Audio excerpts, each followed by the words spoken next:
Before I start this review, I just want to take a moment of silence to just give respect towards, I don't want to say just a member of this community or someone who had a huge impact or someone who is very talented, but he is just a wonderful human being. Now, I think most of you guys know, at least a lot of you guys know, that the voice actor of Frieza, Chris Aries, has passed on. And it is really sad because I thought he was doing really well. I don't know the person, like Chris Aries, the person himself, but I've heard nothing but wonderful things about him. So it just really saddens me that someone like him is no longer with us. And this has more to do with just the fact that he won't revisit the role of Frieza. Like, it's not the fact that I'm being selfish and I want him. Like, honestly, I wish he would be still alive and never voice act ever again, even for Frieza. But it doesn't matter as long as he's still here with us.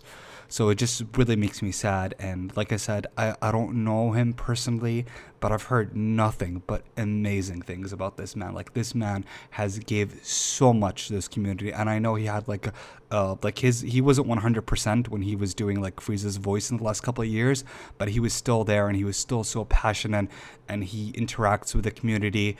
So he's just a really great guy. And I just want to like pray for him and pray for his family and hope his family are well. So yeah, I just felt it was necessary to talk about it. So on a lighter note, the Dragon Ball Super manga intriguingly starts with an interaction with the Namekian that we have seen. I think I still don't know his name and nobody has corrected me yet, so it kind of worries me because I know I'm gonna get slapped and caught by someone in the near future. But I call him Minato. Again, if his name is incorrect, please let me know. But anyways, so Minato is having this really awkward and funny exchange. It's a little bit cute between him and the Cerulean. Like, Minato's like, yeah, vegetables. And the guy was like, yeah, water. And the Namekian's like, yeah, vegetables though. And they have this really cute exchange where Minato takes the water and the guy eats the vegetable. And honestly, it's kind of funny, but also it adds to the world building. Like, you'd think that, I mean, even though Namek has loads of water everywhere, but maybe you could argue that the water needs cleansing. They need more clean water. So it stands to reason that they would go to other planets. So it's like, oh, hey, we'll provide you with our vegetables and you can give us our water. And that would also make sense because the Namekians themselves, they do a lot of farming. Like, if you remember, they do have like these like acres of spaces where they're just like planting stuff, and they're like, you don't really need them to survive. Like, they could eat, I think. And here's the thing, it's funny, like, I'm gonna go on a tangent, but Piccolo can eat, like, he can eat fish if he wants to, even though that episode was filler. But he doesn't require food for sustenance to live. He can just live on water. But I find it intriguing that it could be like a business economy between two places where, like, oh, we have loads of like vegetables, we give you this, and you give us like what do you call it, exchange, you give us food. So yeah, that's a cool world building. But the moment of harmony between races has cut short when we see the full moon, and that's our first indication that things are going to shit. I mean, unless you read the previous chapter, then you already know what's going to happen. But I digress.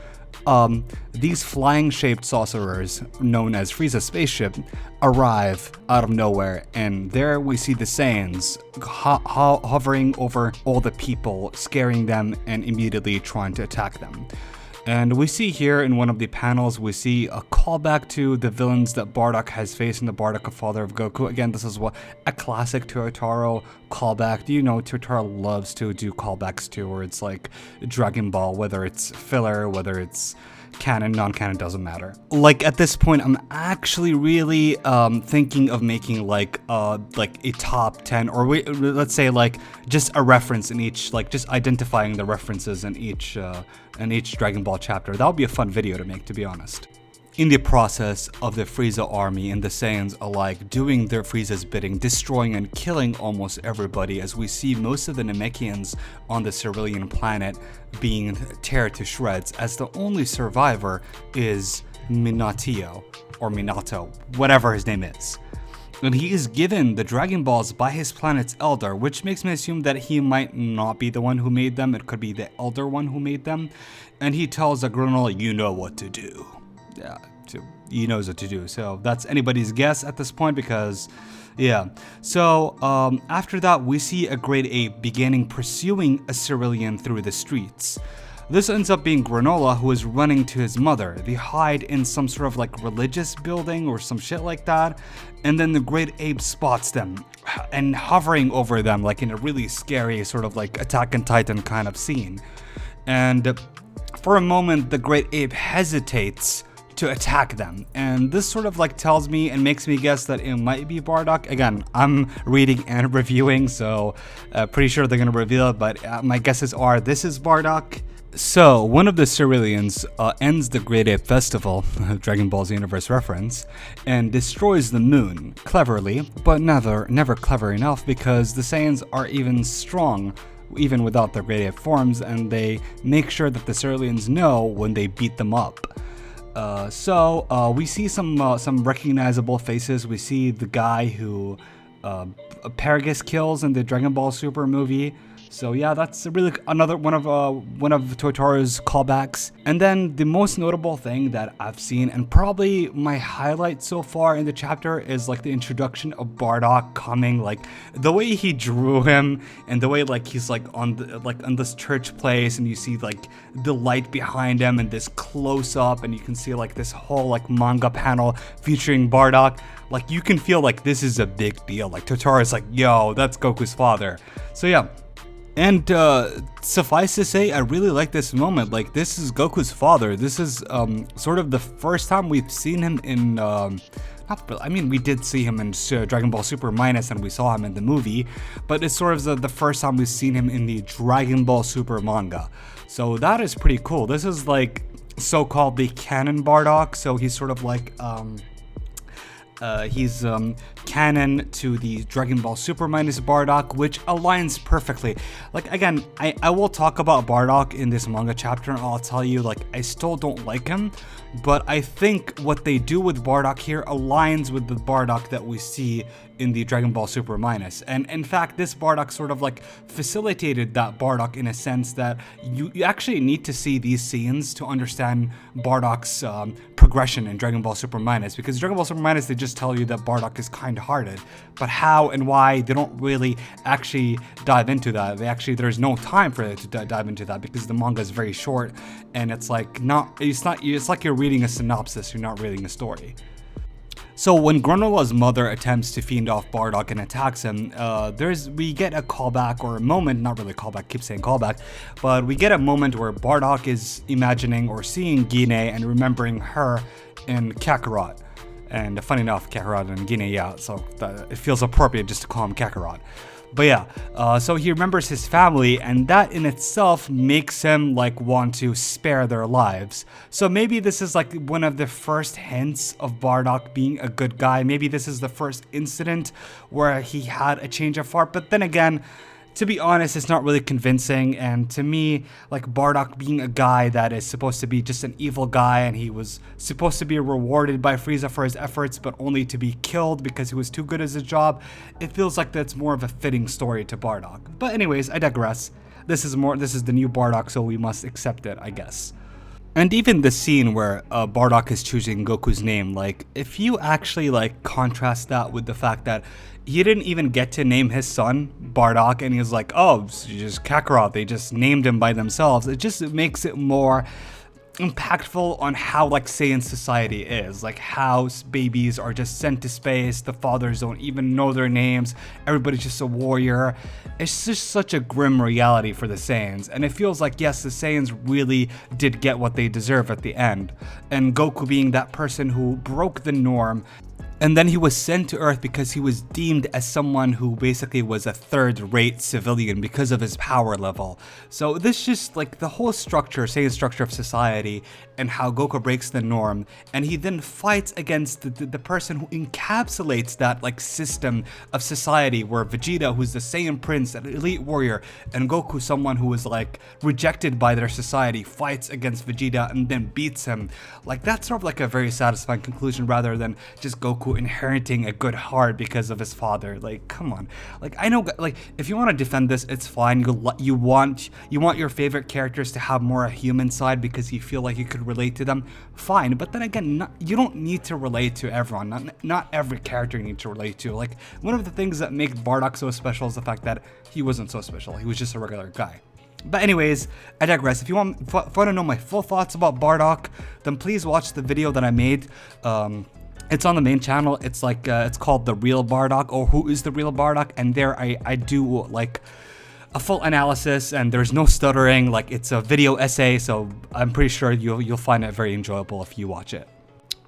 So Bardock uses his scouter and tells Granola and her mother to basically hide in the mountains. But the notable thing that I found pretty interesting is when Bardock uses his scouter, he says that the power level of basically Minato or Minatio, whatever, his power level is 5. So that is a little too weak for Namekian. Even if it's Namekian, like Kame was like basically 200 or something. 200? I forgot. Like I don't memorize the power levels of everyone, but the ballpark is like 200.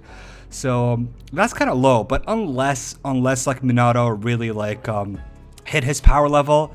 But yeah, even though like the scouters could still pick it up, like the fact that Bardock could pick it up, it means that he wasn't really doing a good job in hiding it.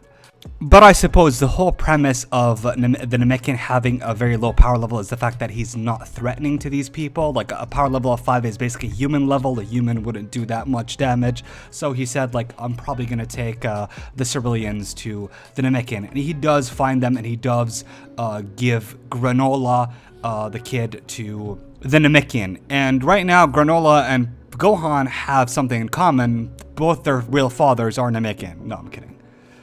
Oops, never mind. Totoro has did his homework. The guy was just like, what do you call it? Hiding his power level. You know, this is the thing. This is why sometimes I read the manga twice. But this time I'm like reacting, reviewing at the same time. Like I'm reading and giving you my thoughts at the same time, like raw and fresh. So it's easier for me. But yeah, his power level is actually 213. It was just hiding his power level. So his power level is very close to Kame, which is a really nice touch from Totoro. So basically, the Namekian asked Bardock, why did you do that? And Bardock was like, I just felt like it. And you get like a pose of Bardock giving his back, and it was like, Alpha Sigma male Bardock, so cool and so badass, you know. And it's like, you know, I was a little bit hoping that Bardock can get some alien coochie, you know, and just like sleep with Granola's mother and be like Granola's stepdaddy. But hey, I was hoping for a little too much there. But anyways, yeah, that's the story of the awesome and cool and awesome Bardock, who's like just super dope dad. So we go back to the present, and Granola expresses obviously shock that the survivor is due to Saint Mercy. Ironic, right? And we still don't know why Minato has kept this information from Granola, probably to protect him, but again, it didn't really do well, as you've seen. But yeah, so Minato also expresses that Goku looks like the spitting image of Bardock, and Goku doesn't know much about it. Vegeta actually confirms that yes, that is indeed your father, and Goku's like, oh wow, really? Who cares? You know, like really, who cares? Like in fact, like just the relationship between Goku and Bardock, there's no relation except blood. There's nothing else. Like if you're gonna just keep the fact that Bardock is the one who's responsible for Goku's like exile, not really exile, but him being surviving the planet explosion, then yeah, that's another sort of link. But other than that, there's no link between the two. So Vegeta also adds that in any case, your soft heart nature clearly runs in the family. One question remains, why didn't Granola mother survive? And Granola says that, why didn't my mother survive? And we pan back to the flashback, and we see that Bardock is being healed by the Namekian, and then we see the heaters. That's the shocking moment and the turning point of this manga chapter. And they express how they're gonna actually like use Frieza because they're much smarter. They're gonna sell the planet with a lot more because they're the ones who are the handle the pricing and stuff. So they're going to take most of the money, 90%, that they're going to give the Frieza army 10%. And they'll also say how the Saiyan army are in the business. They're stupid and they're into the business because they enjoy killing and serving Frieza. So yeah. So while Bardock was actually catching into the fact of the Heater's plans, Granola is the one who's sort of like, I think this is Tortara's own way of saying like Granola is the one. Even though he's a kid, you can't really blame him. He was like traumatized by the recent events, and his shock and comment has led the healers to see like the whereabouts of Bardock and blow his cover. And that's where Bardock wears the cloak, and he acts like he's one of Frieza's race, and they tell him like, oh, why don't you kill these people? And Bardock says, oh, I'm just trying to see like the Namekian's power. He's trying to like give a bullshit excuse. And who else than Alec kills Granola's mother? Like, I felt like it could have been Gas, because I felt like they're trying to like make like a potential like Gas versus Granola fight in the future. But yeah, they're the ones who killed him, and I find it very messed up that the Namekian has omitted this crucial information. Like, Granola has been serving these people. He's been serving the people who killed his own mom. That is messed up, dude. Like, how could he do? Like, that's a betrayal on itself. Like, I know he's trying to protect him, but that's really dumb, dude. I know. Like, again, I understand that he was trying to protect him, but I feel like lying to him was the wrong move. So after the flashback ends, we pan back to the healers, and we see Alec talking to Gas, and they talk about how the events happened 40 years ago. Guys, correct me if I'm wrong, but according to the Dragon Ball timeline, like, again, they mentioned 40 years. You can't say, oh, it's 40 alien years. No, this is for the viewer. It's like everybody like in space, they speak the same language. That's for the viewers, you know? It's like sort of like you have to do some suspension of disbelief. So it's the same here. It's the same thing for here. When they talk about years, they're talking about like Earth years. So it's not 40 years unless they're saying 40 some years, because Goku's like 45, 46. I think it's like maybe 45, 46, something like that. I forgot, but he's not 40 years old. It's too young for him to be 40 years old. And here is where I'm gonna be like, I told you so. This is foreshadowing. A lot of people have been disagreeing with me for some reason, but you see here in the manga chapter, Granola talks to Gas, and he says, Gas says that I have grown strong. And Alec replies to him and says, never hurts to have insurance. You sure have, but just one more and the set completes, so step on it. So they're mentioning how Gas is strong, and they're gonna be like, yeah, you're strong now, but you're gonna get stronger later. Like, they talk about how Gas is strong, and I don't understand why a lot of you people are arguing with me about this. Like, it is sort of like, it is 99, I won't say 99, let's say 95, 90 to 95%, like, very clear that they're gonna make Gas the final villain of this manga chapter, and I'm gonna make sure everybody who doubted me, I'm gonna be like in your face. And the reason why, because a lot of you guys like to boast about how every YouTuber is like, yo, that YouTuber called it out, but it's like, you know what, I want to take some of the credit. I've been calling out since like 10 chapters ago. I've been calling out since the beginning of like 2021, bro. This is the beginning of this chapter, actually. Since the first time we've seen Gas fight against Granola, I'll be like, you know what, this guy's gonna get the wish, he's gonna become the strongest later on, the actual strongest. And I've expressed that. I made actually a video on the main channel saying that. So let's see what happens. By the way, surprisingly enough, I enjoyed this chapter a lot. This chapter is so much significantly better than the previous chapter. I enjoyed it so much. There was story, there was development, there was tension, there was a plot twist, everything went from the story. And I've told you guys, we needed this. We needed this for this chapter. We needed context, we needed flashbacks, we needed like more story building. But again, why the Namekian lied, again, to protect Granola, but I find that very questionable. Let me know what you guys think. Do you think that he should have lied to him to protect him, or he should have told him the truth? Like, I feel like at one point he should have told him the truth. Like, when he saw Granola being so obsessed with just taking revenge, I think that's the time where we're like, you know what? They're the ones who deserve your wrath, you know? And you know what? You have to be smart about it. If you want to kill them, you have to defeat them by being smart about them. So yeah, again, I don't agree with Minato. So let me know what you guys think. I'll just say this chapter is an 8 out of 10. It's pretty sick. I like Bardock in this chapter, even though it's nonsensical. But hey, it's intrinsic with the Bardock that we've seen in the what do you call it, the Dragon Ball Minus. So if we're talking about Dragon Ball Minus Bardock, then this is like a perfect Bardock version. But yeah, let me know what you guys think. If you guys enjoyed this video, then like, comment, subscribe, and I'll see you guys in the next one. Peace.